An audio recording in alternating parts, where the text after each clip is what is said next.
صل على رسوله الكريم. أما بعد فأعوذ بالله من الشيطان الرجيم. بسم الله الرحمن الرحيم. وإذ أخذنا ميثاق بني إسرائيل لا تعبدون إلا الله وبالوالدين إحسانا. وقال تعالى في موضع آخر: وقضى ربك ألا تعبدوا إلا إياه وبالوالدين إحسانا. قال النبي صلى الله عليه وسلم: الجنة تحت أقدام أمهاتكم.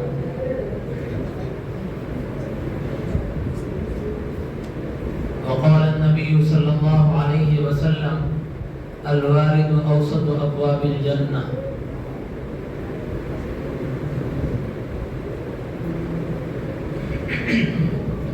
محترم حضرات،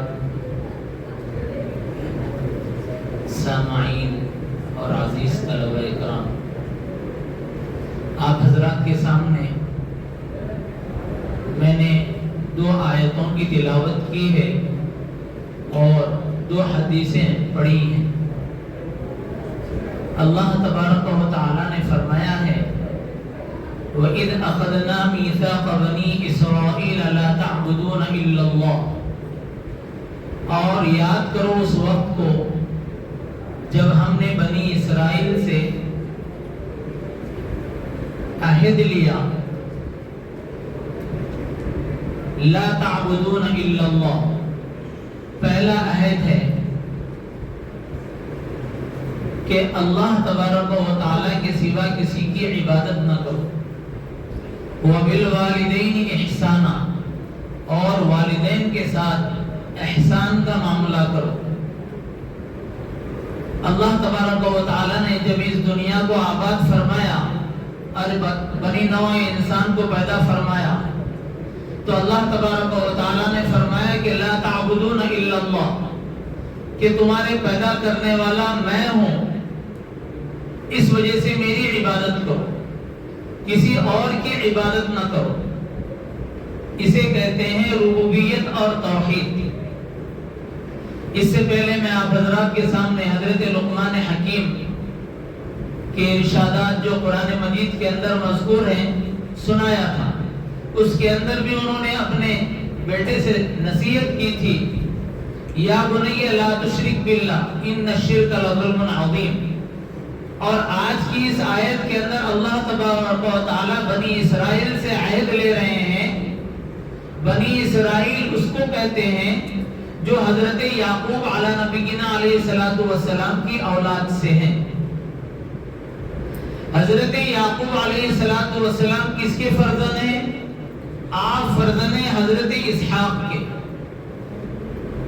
اور حضرت اسحاق فرزند ہیں حضرت ابراہیم علیہ نبینا علیہ السلام کے۔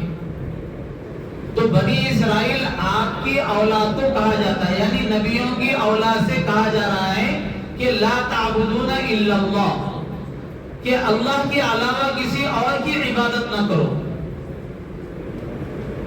انسان کے ذہن کے اندر یہ سوال پیدا ہوتا ہے کہ نبیوں کی اولاد ہے اور نبیوں کی اولاد سے یہ کہا جا رہا ہے کہ اللہ کے علاوہ کسی اور کی عبادت نہ کرو، اللہ کی عبادت کے اندر کسی اور کو شریک نہ بناؤ۔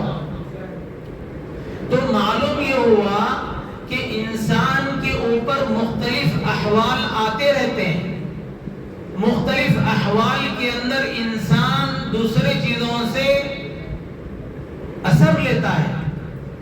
اس اثر کی وجہ سے، مختلف حالات کی وجہ سے انسان کا ذہن اللہ تبارک و تعالی کی وحدانیت سے ہٹ جاتا ہے اور کسی اور کو وہ اپنا رب تصور کرتا ہے۔ تو ایسے ہی واقعات بنی اسرائیل کے اندر ہو رہے تھے۔ اللہ تبارک و تعالی نے یاد دلایا کہ اے بنی اسرائیل، ہم نے آپ سے عہد لیا تھا۔ تفسیر لکھنے والوں نے لکھا ہے، علامہ قرطبی نے لکھا ہے، جن کی تفسیر کہتے ہیں قرآن مجید کے مفاہیم کو کھول کر بیان کرنا۔ یہ تو قرآن مجید کی آیت ہے، وَإِذْ أَخَذْنَا مِيثَاقَ بَنِي إِسْرَائِيلَ لَا تَعْبُدُونَ إِلَّا اللَّهَ۔ عام انسان کے اندر یہ سوال پیدا ہوتا ہے کہ بھئی یہ کیوں کہا جا رہا ہے؟ اور خاص طور سے اللہ کے نبی صلی اللہ علیہ وسلم کے اوپر یہ آیتیں اتر رہی ہیں، تو تفسیر لکھنے والے بتاتے ہیں تاریخ کی روشنی کے اندر یہ گرچہ نبیوں کی اولاد تھے، لیکن مختلف حادثات کی وجہ سے، مختلف احوال کی وجہ سے ان کے اندر یہ کیفیت ہو گئی تھی کہ وہ اللہ تبارک و تعالیٰ کی وحدانیت کو چھوڑ رہے تھے۔ دوسری ان کے اندر یہ جو غلطی ہو رہی تھی کہ وہ والدین کے ساتھ جو ان کا برتاؤ تھا، وہ والدین کے ساتھ برتاؤ بالکل صحیح نہیں تھا۔ تو اللہ تبارک و تعالیٰ یاد دلا رہے ہیں وَإِذْ أَخَذْنَا مِيثَاقَ بَنِي إِسْرَائِيلَ لَا تَعْبُدُونَ إِلَّا اللَّهَ وَبِالْوَالِدَيْنِ إِحْسَانًا، کہ جو اللہ تبارک و تعالیٰ نے آپ کو پیدا کیا ہے، اسی طرح آپ کے والدین اس دنیا کے اندر پیدا ہونے کا ایک اہم ذریعہ ہے۔ جس طرح تم اللہ تبارک و تعالیٰ کے اندر شریک نہیں کرتے، ایسے ہی والدین کے ساتھ احسان کا برتاؤ کرو۔ اس کے بعد اور تفصیل ہے کہ والدین کے علاوہ اور کن کے ساتھ احسان کا برتاؤ کرنا ہے، معاشرتی زندگی کے اندر اور کن کے حقوق ہیں، اللہ تبارک و تعالیٰ نے اس آیت کے اندر اور بیان کیا ہے۔ دوسری آیت جو آپ کے سامنے میں نے تلاوت کی ہے، وَقَضَىٰ رَبُّكَ أَلَّا تَعْبُدُوا إِلَّا إِيَّاهُ وَبِالْوَالِدَيْنِ إِحْسَانًا۔ اس آیت کے پہلے ٹکڑے کے اندر اللہ تبارک و تعالیٰ نے اپنی ربوبیت کو ظاہر کیا ہے اور وحدانیت کو ظاہر کیا ہے۔ وحدانیت کہتے ہیں اللہ تبارک و تعالیٰ کو ایک جاننا، ایک ماننا اور اس کے احکام پر عمل کرنا۔ وحدانیت کے اندر یہ بات ہے، جب اللہ تبارک و تعالیٰ اپنی وحدانیت کے ساتھ، اپنی ربوبیت کے ساتھ والدین کا تذکرہ کیوں کر رہے ہیں کہ والدین کے جو اوصاف ہیں اولاد کے تحت یہ ہے کہ جس طرح اللہ تبارک و تعالیٰ دیگر چیزوں کو پیدا کیا ہے، ایسے ہی والدین سے ہم پیدا ہونے کا ایک ذریعہ ہے۔ اس وجہ سے اللہ تبارک و تعالیٰ کہہ رہے ہیں وَقَضَىٰ رَبُّكَ أَلَّا تَعْبُدُوا إِلَّا إِيَّاهُ وَبِالْوَالِدَيْنِ إِحْسَانًا، کہ اپنے والدین کے ساتھ احسان کا معاملہ کرو، کہ والدین کا احسان ہے کہ آپ پیدا ہونے کا ذریعہ بنے ہیں والدین۔ یاد کیجئے جس وقت انسان پیدا ہوتا ہے، بچہ پیدا ہوتا ہے، اس کی کیا حیثیت رہتی ہے؟ چھوٹا سا بچہ ہے، نہ بھوک کا اظہار کر سکتا ہے، نہ دھوپ کا اظہار کر سکتا ہے، نہ گرمی کا احساس کر سکتا ہے، اظہار کر سکتا ہے، وہ اپنی ساری تکلیفوں کا اظہار بالکل نہیں کر سکتا۔ والدین ہی ہیں جو اس کا احساس کرتے ہیں اور اس کی ساری تکالیف کو دور کرتے ہیں۔ کہ والدین کا احسان آپ کے ساتھ اور بڑا ہے میرے عزیز طلبہ۔ آپ اس بات کا ادراک، اس بات کو بعد میں سمجھیں گے جس وقت آپ شعور کے اندر آئیں گے۔ آپ کے والدین، یہ بات میں کئی مرتبہ کہا ہوں کہ آپ کے والدین لائق شکر ہیں۔ آپ اپنے والدین کا شکر ادا کریں، ان کے حق میں دعائیں کریں کہ آپ کے والدین نے آپ کے لیے ایسا اسلامی اسکول چنا ہے۔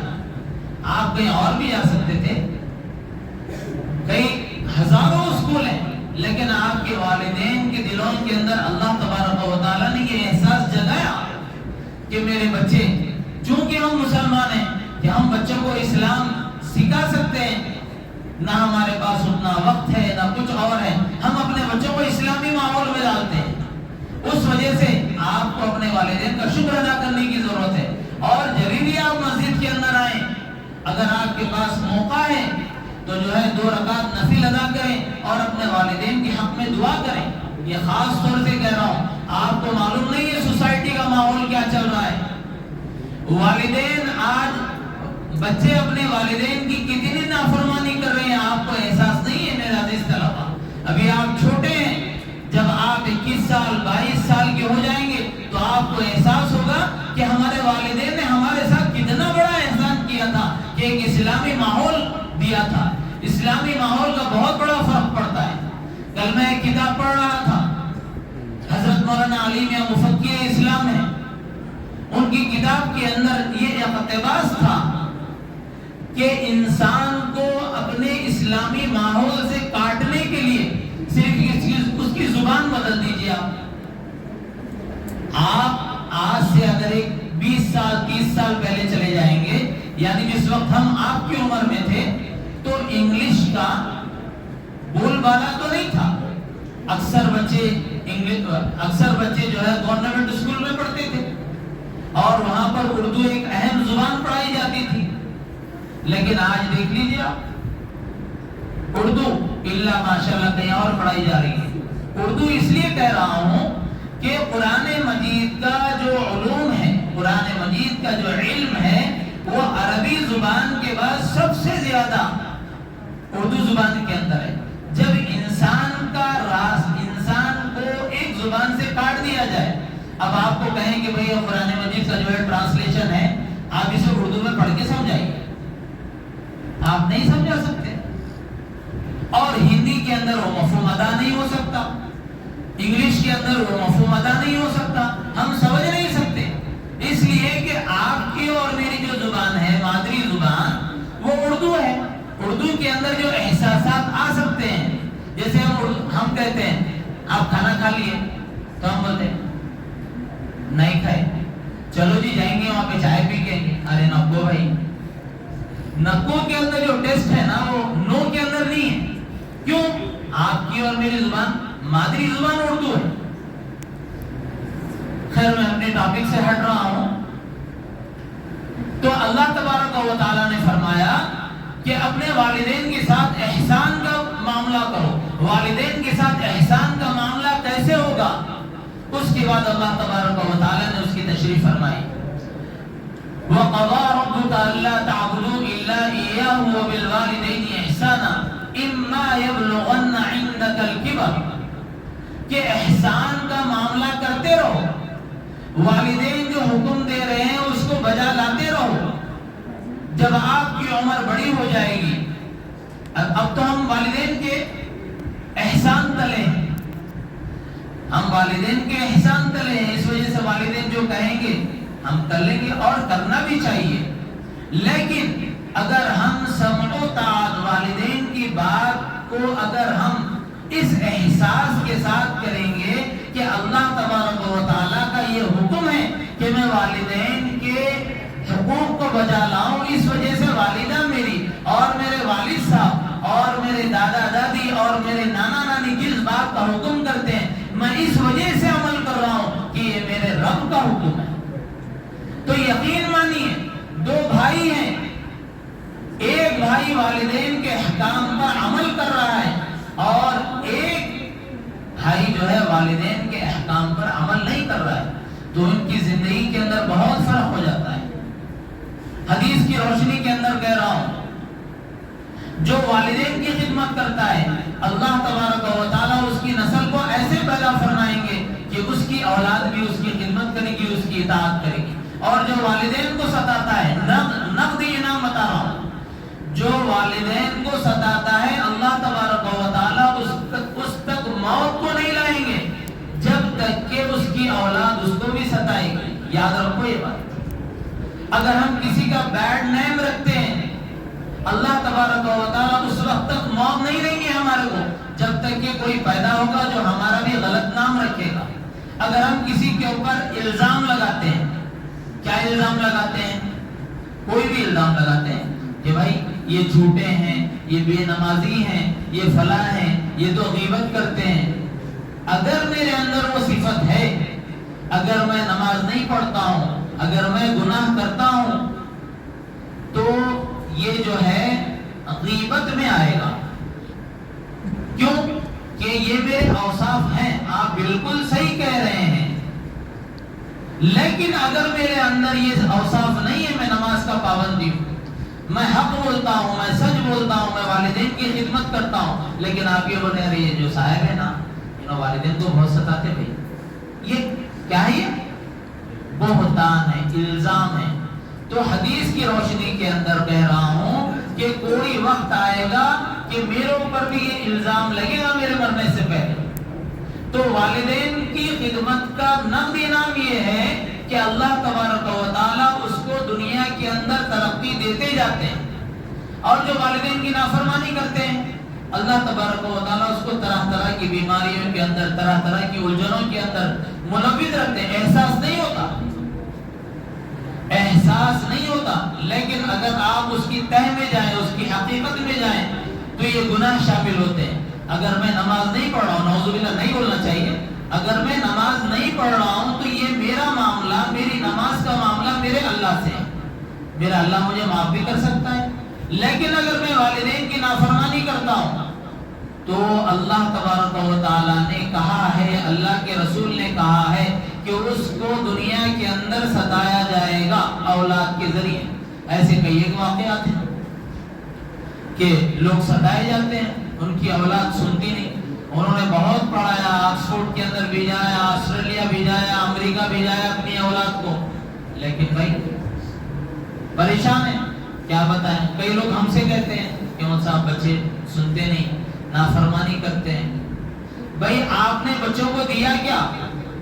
آپ نے بچوں کو بتایا ہی نہیں والدین کے حقوق کیا ہیں. آپ نے راستہ بتایا بمبئی کا اور آپ چاہ رہے دلی چلے جائیں، ایسا تو نہیں ہوگا نا. تو اس وجہ سے اپنے بچوں کو بتانا ہے. اللہ تبارک و تعالی نے کہا اما یبلغن عندک الکبر، کہ جب وہ بڑھاپے کو پہنچ جائیں. یہ اہم مرحلہ ہے میرے دوستو. آج والدین اس مرحلے کو لے کے بہت پریشان ہیں. اس کے اوپر تجارت بھی ہو رہی ہے، بزنس ہو رہا ہے، سب کچھ ہو رہا ہے کہ والدین جو ہے تھوڑی سی بڑی عمر کو پہنچ گئے، 55 کو پہنچ گئے، ہماری شادی ہو گئی، ہمارے بچے ہو گئے، تو ہم والدین کو کہاں کے حوالے کر رہے ہیں؟ آپ لوگ سمجھ رہے ہیں، بولنے کی ضرورت نہیں ہے میرے کو. بھائی یہ تو وقت تھا والدین کی دعائیں لینے کا، یہ تو وقت تھا والدین کی دعائیں لینے کا. اما یبلغن عندک الکبر احدهما او کلاهما، کہ تمہارے والدین میں سے کوئی بڑھاپے کو پہنچ جائے. اگر والدین ہیں تو فبیا بہت اچھی بات ہے، دونوں باحیات ہیں، ان کے ہاتھ میرے لیے اٹھتے ہیں، والدین کی دعائیں اٹھتی ہیں، سیدھے عرش پر جاتی ہیں. ہم لوگ کہتے ہیں مولانا دعا فرما دیجئے، فلاں سے کہتے ہیں دعا فرما دیجئے، لیکن اللہ تبارک و اللہ کے رسول نے کہا کہ والدین کے جب ہاتھ اٹھتے ہیں، ان کے الفاظ جب دل سے نکلتے ہیں تو وہ سیدھے عرش کو پہنچتے ہیں. لیکن ہم ہیں کہ والدین کی نافرمانی کر رہے ہیں. والدین کہتے ہیں کہ بھئی یہ ٹائم پڑھنا ہے، یہ ٹائم فون نہیں دیکھنا ہے، لیکن ہم نہیں سمجھتے. اس بات کو سمجھنا چاہیے. والدین ایک عمر گزار چکے ہیں کہ کس عمر میں کیا کرنا چاہیے، لیکن اب ہم نہیں کر رہے ہیں تو اس کا بھگتان ہمیں بھگتنا رہے گا. اما یبلغن عندک الکبر، جب وہ بڑھاپے کو پہنچ جائے. بڑھاپے کا مرحلہ یہ ہے کہ ان کی ضرورت، ان کو ہماری ضرورت ہوتی ہے. جس طرح بچپن میں ہم کو ہمارے والدین کی ضرورت تھی، بڑھاپے میں ہماری ضرورت ہوتی ہے. احساس کرنا ہوتا ہے کہ والدین کا تقاضا کیا ہے، والدین کی دوائیں کیا ہیں. آپ لوگوں کے لیے زیادہ دور نہیں ہے وہ وقت. ایک 10-20 سال کے اندر آپ کے پاس بھی وہ مرحلہ آنے والا ہے. اگر آج والدین کی بات کو ہم سن لیں گے تو انشاءاللہ اللہ تبارک و تعالیٰ اس کی برکت سے جب ہمارے والدین بوڑھے ہو جائیں گے تو اللہ تبارک و تعالیٰ ہمیں توفیق دیں گے کہ ہم ان کی خدمت کریں، ان کے پیر دبائیں، ان کا سر دبائیں، ان کی دواؤں کا احساس کریں، ان کی بیماریوں کا احساس کریں، ان کی پاکٹ منی کا احساس کریں. بڑے لوگ بولتے نہیں لیکن ان کے چہرے کو پڑھنے کی ضرورت ہوتی ہے. مختلف اوقات کے اندر مختلف چہرے بنتے ہیں بڑے لوگوں کے، ان چہروں کو پڑھنے کی ضرورت ہے. بہت سے والدین آتے ہیں ہمارے پاس بھی، آج بھی آتے ہیں کہ مولانا یہ معاملہ ہے، ہم نے ان کے ساتھ یہ کیا. اب صرف دعا کرنے کے علاوہ کچھ نہیں رہتا ان کے حق. بعض لوگ ہوتے ہیں اسی طرح کہ جو ہے والدین کی خدمت کا موقع ان کو اللہ تبارک و تعالیٰ دے رہا ہے لیکن وہ لوگ احساس نہیں کرتے. اللہ کے نبی صلی اللہ علیہ وسلم کے زمانے کا واقعہ ہے، بہت عظیم الشان واقعہ ہے میرے عزیز دوستوں. اللہ کے نبی صلی اللہ علیہ وسلم کی نبوت کا چرچا چل رہا ہے. ایک بندہ ہے ملک شام کا جن کا نام ہے اویس قرنی. انہوں نے اللہ کے نبی صلی اللہ علیہ وسلم کے سامنے یہ فرمان بھیجا، یہ خط بھیجا کہ اے اللہ کے نبی، حالت میں دیکھ لے اس کو صحابیت کا مقام ملتا ہے، اور جو صحابی ہوتا ہے رضی اللہ عنہم ورضوان، اللہ بھی راضی ہے، آپ بھی راضی ہیں ان سے۔ تو اس مقام کو میں حاصل کرنا چاہتا ہوں، اس سرٹیفکیٹ کو میں حاصل کرنا چاہتا ہوں کہ میں صحابی بن جاؤں، لیکن مسئلہ یہ ہے کہ میری والدہ کی طبیعت خراب ہے اور ان کی خدمت کرنا ہے۔ اللہ کے نبی صلی اللہ علیہ وسلم نے فرمان جاری فرمایا کہ آپ وہیں رکے رہیں اور اپنے والدہ کی خدمت کرتے رہیں۔ اللہ کے نبی صلی اللہ علیہ وسلم اس دنیا سے پردہ فرما گئے، لیکن اس کی برکت یہ ہوئی کہ اویس قرنی اپنی والدہ کی خدمت کرتے رہے۔ ان کی والدہ کا بھی انتقال ہو گیا ہے ایک وقت میں، ان کی خدمت کی برکت جو ہوئی میں آپ کے سامنے بیان کرنا چاہ رہا ہوں۔ ایک والدہ کی خدمت کرنے سے اللہ کے نبی صلی اللہ علیہ وسلم نے ان کو جو سرٹیفکیٹ ادا کیا، کتنا عظیم الشان سرٹیفکیٹ، وقت کے خلیفہ ہیں اور 10 لاکھ مربع میل کے اوپر ان کی حکومت ہے، اور ان کے بارے میں یہ کہا گیا ہے کہ اگر میرے بعد کوئی نبی ہوتا تو لکان عمر، لو کان نبی بعدی لکان عمر، اگر میرے بعد نبوت چلتی تو عمر نبی ہوتے۔ اتنے بڑے عظیم الشان صحابی کو اللہ کے نبی صلی اللہ علیہ وسلم نے وصیت فرمائی، عمر یاد رکھنا ایک وقت آئے گا کہ اویس قرنی مکہ المکرمہ آئیں گے، تم ان کے پاس جانا اور اپنے لیے دعاؤں کی گزارش کرنا۔ حضرت سیدنا عمر بن الخطاب رضی اللہ تعالیٰ عنہ ہر سال حج کے موسم میں پہنچ جاتے اور قبیلے والوں سے پوچھتے کہ بھائی ملک شام سے اور قرن کے قبیلے سے کوئی آدمی آئے ہیں کیا؟ تو لوگ بولتے نہیں، وہ تو نہیں آئے، فلاں آئے لیکن وہ نہیں آئے۔ لیکن 4-5 سال کے بعد حضرت اویس قرنی تشریف لائے حج کے لیے۔ حضرت عمر معمول کے مطابق تلاش کر رہے ہیں کہ اویس قرنی آئے ہیں، تو معلوم ہوا کہ اویس قرنی آئے ہیں۔ قبیلے والوں سے پوچھا، کہا کہ اویس کہاں ہیں؟ کہا کہ وہاں جنگل میں اونٹ چرا رہے ہیں۔ جا کے دیکھا اونٹ چرا رہے ہیں، حج کے لیے آئے ہوئے ہیں۔ آپ لوگ نہیں سمجھیں گے مفہوم، پہلے زمانے میں لوگ جو مکہ المکرمہ کے آس پاس تھے ان کی سواری اونٹ ہو جاتی تھی اور اپنے ساتھ ایک اونٹ لایا کرتے تھے۔ کیوں؟ کیونکہ حاجی کو قربانی بھی دینا ہوتا ہے، تو اس وجہ سے اونٹ اپنے ساتھ لایا کرتے تھے۔ ان اونٹوں کو جنگل کے اندر آپ چرا رہے تھے۔ حضرت عمر فاروق رضی اللہ تعالیٰ عنہ کون ہیں؟ وقت کے وزیر اعظم ہیں۔ وہ پہنچے اویس قرنی کے پاس۔ کیوں؟ اللہ کے نبی صلی اللہ علیہ وسلم کی وصیت تھی کہ اے عمر جب اویس آئے تو ان کے لیے ان سے جانا اور اپنے لیے دعا کرا لینا۔ تو یہ مقام کیسا ملا؟ اپنی والدہ کی خدمت کرنے سے یہ مقام ملا۔ حضرت عمر فاروق رضی اللہ تعالیٰ عنہ پہنچتے ہیں اویس قرنی کے پاس، دیکھتے ہیں کہ اونٹ چر رہے ہیں اور آپ نماز کے اندر مصروف ہیں۔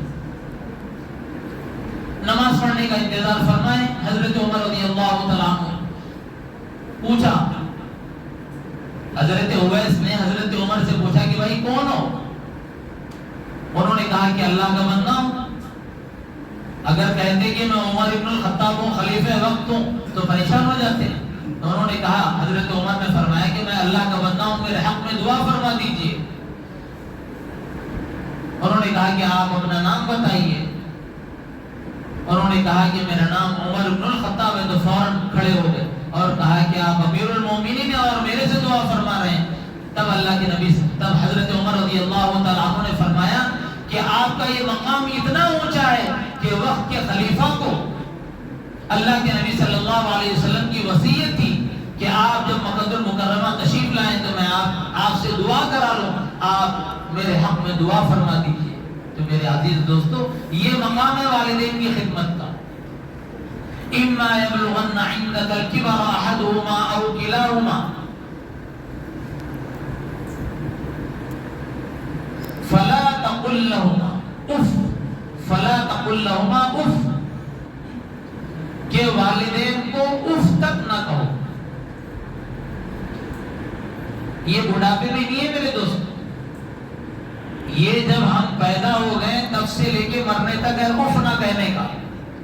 والدین نے کہا کہ بیٹے فلاں چیز لا دو، اگر ہم کہے ارے یہ اف ہے بیٹے، کیا ہے یہ اف ہے، ہم منع نہیں کریں، منیلا تو نہیں بولے، صرف کہے کہ ارے یہ اف ہے۔ اللہ کے نبی اللہ تبارک و تعالیٰ نے جیسے حکم دیا ہے اقیموا الصلاۃ وآتوا الزکاۃ، ایسے ہی والدین کے حکم کو بجا لانے کا حکم ہے۔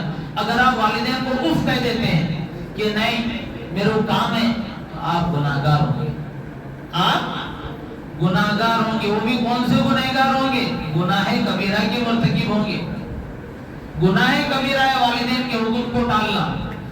اگر آپ کو سخت کام ہے تو آپ کہہ سکتے ہیں کہ میں انشاءاللہ یہ کام فلاں وقت میں کر لوں گا، یہ انکار کرنا نہیں ہوا، یہ جو ہے نا والدین کے سامنے اپنی ضرورت کو پیش کرنا ہوگا کہ میں آپ کا حکم بجا لاتا ہوں، آپ کا حکم سر و آنکھوں تسلیم خم ہے، لیکن جو ہے مجھے یہ سخت کام ہے، میں اب اسکول پہنچ رہا ہوں، انشاءاللہ یہ کام میں فلاں ٹائم کر لوں گا، تو یہ جو ہے والدین کے لیے اف نہیں ہوگا۔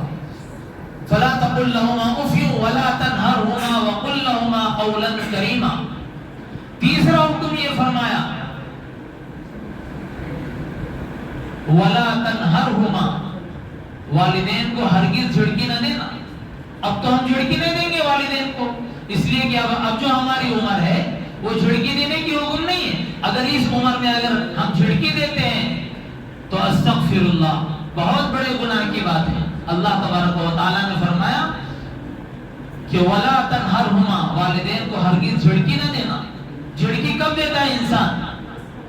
جس وقت والدین بڑی عمر کو پہنچ جاتے ہیں، جب ان کا دماغی توازن ان کی عمر کے تقاضے کی وجہ سے کسی طرح کمزور ہو جاتا ہے، تو وہ ایسی باتیں کہہ دیتے ہیں اور ایسے کام کرتے ہیں جس سے ہمیں تکلیف ہوتی ہے، اور ہم جو ہے والدین کو جھڑکی دیتے ہیں۔ اللہ تبارک و تعالیٰ نے فرمایا کہ میری وحدانیت کے بعد اگر یہ فریضہ ہے کہ تم اپنے والدین کو اف نہ کہو، ولا تنہرہما، اور ان کو ہرگز جھڑکی نہ دو، وقل لہما قولا کریما، اور والدین کے ساتھ جب بھی بات کرو، جبھی بھی بات کرو، کیسی؟ بالکل نرم گفتگو ہو، آپ کی شیریں گفتگو ہو والدین کے ساتھ۔ ایسے تو معاشرے کے اندر ہم جس سے بھی بات کریں گے اخلاق کے دائرے میں بات کرنا ہے، لیکن اللہ تبارک و تعالیٰ نے فرمایا کہ اپنے والدین کے ساتھ قل لہما قولا کریما، کہ بہت نرم انداز میں گفتگو کرو، کہ ان کے جو دل کے تار ہیں، اگر ان کے دل کے تاروں کو اگر تکلیف ہو جائے گی کہ تم 1000 حج کرتے ہو، تمہاری نمازیں ہو، صدقات ہو، زکات ہو، تم نے مسجدیں بنائی ہو، بہت کچھ کیا ہو، لیکن اگر والدین کو اگر آپ جھڑکی دے دیتے ہیں تو کل اللہ تبارک و تعالیٰ کا راستہ دائیں طرف نہیں ہوگا، بائیں طرف ہوگا، جہنم کا راستہ ہوگا۔ والدین سے ہر ہمیشہ معافی چاہتے رہنا اور ان سے اچھی گفتگو کرنا۔ جب والدین باحیات ہوں اور وہ گزر جائیں، یہ دونوں وقت کے احکام ہیں۔ وَقُلْ لَهُمَا قَوْلًا كَرِيمًا وَقُلْ رَبِّ ارْحَمْهُمَا كَمَا رَبَّيَانِي صَغِيرًا، اور ان کے حق میں دعا کرتے رہنا۔ جب ہمارے والدین باحیات ہوں تب بھی، جب وہ وفات پا جائیں تب بھی یہ احکام ہے کہ اے اللہ وَقُلْ رَبِّ ارْحَمْهُمَا كَمَا رَبَّيَانِي صَغِيرًا، اے میرے پروردگار میرے والدین کے اوپر رحم فرما، ایسے ہی رحم فرما جس طرح کہ وہ بچپن کے اندر میرے معاملے کو بھلائی کے ساتھ، اچھائی کے ساتھ دیکھا کرتے تھے۔ یہ ہمیشہ دعا کرنے کے احکام ہیں۔ اس کے بعد کی جو احکام ہیں، اس کے بعد کے اور ایک حکم ہے، اس بات کو میں عرض کر کے اپنی بات ختم کرتا ہوں۔ فَلَا تُطِعْهُمَا وَصَاحِبْهُمَا وَقُلْ لَهُمَا قَوْلًا كَرِيمًا۔ پانچواں حکم یہ ہے کہ اللہ تبارک و تعالیٰ نے کہا کہ تمہارے والدین تمہیں شرک کی طرف بلاتے ہیں، کسی معصیت کی طرف بلاتے ہیں، کسی نافرمانی کی طرف بلاتے ہیں، فلا تطیعہما، اس سلسلے میں والدین کی نافرمانی نہ کرنا۔ میرے والدین مجھے گناہ کی طرف بلا رہے ہیں تو اب میرا معاملہ کیا ہوگا؟ اب یہ ہوگا کہ میرا رب کیا کہتا ہے، رب کے احکام کو بجا لائیں گے، والدین کی اطاعت اور فرما برداری معصیت کے سلسلے میں، گناہ کے سلسلے میں نہیں کریں گے۔ وَصَاحِبْهُمَا فِي الدُّنْيَا مَعْرُوفًا، لیکن اللہ تبارک و تعالیٰ نے کہا خبردار، اگر والدین تمہیں شرک کی طرف، معصیت کی طرف بلاتے ہیں، ان کے ساتھ بد اخلاقی کا معاملہ نہ کرنا، دنیا کے اندر جو معاملہ ہوگا ان کے ساتھ صاحبهما فی الدنیا معروفا، اچھائی والا معاملہ کرنا، اخلاق کے ساتھ پیش آنا، ان کے ساتھ اچھائی والا معاملہ کرنا، اور دنیا کی جو تقاضے ہوتے ہیں ان تقاضوں کو بجا لاتے رہنا، خواہ میرے والدین کافر ہی کیا نہ ہو، خواہ میرے والدین مشرک ہی کیوں نہ ہو، دنیا کے اندر اللہ تبارک و تعالیٰ کا حکم یہ ہے کہ میرے احکام پر عمل کرنا ہے، تو والدین کے ساتھ نرم معاملہ کرنا، اخلاق کا معاملہ کرنا۔ اللہ تبارک و تعالیٰ سے دعا ہے کہ اللہ تبارک و تعالیٰ نے، اللہ کے رسول صلی اللہ علیہ وسلم نے جو بتایا ہے کہ الجنت تحت اقدام امہاتکم، الوالد اوسط ابواب الجنہ، کہ جنت ماں کے قدموں کے نیچے ہے اور والد میرے جنت کا بیچ کا دروازہ ہے، ان احکام کے اوپر عمل کرنے کی توفیق عطا فرمائے۔ وآخر دعوانا الحمدللہ رب العالمین۔ جو حضرات سنت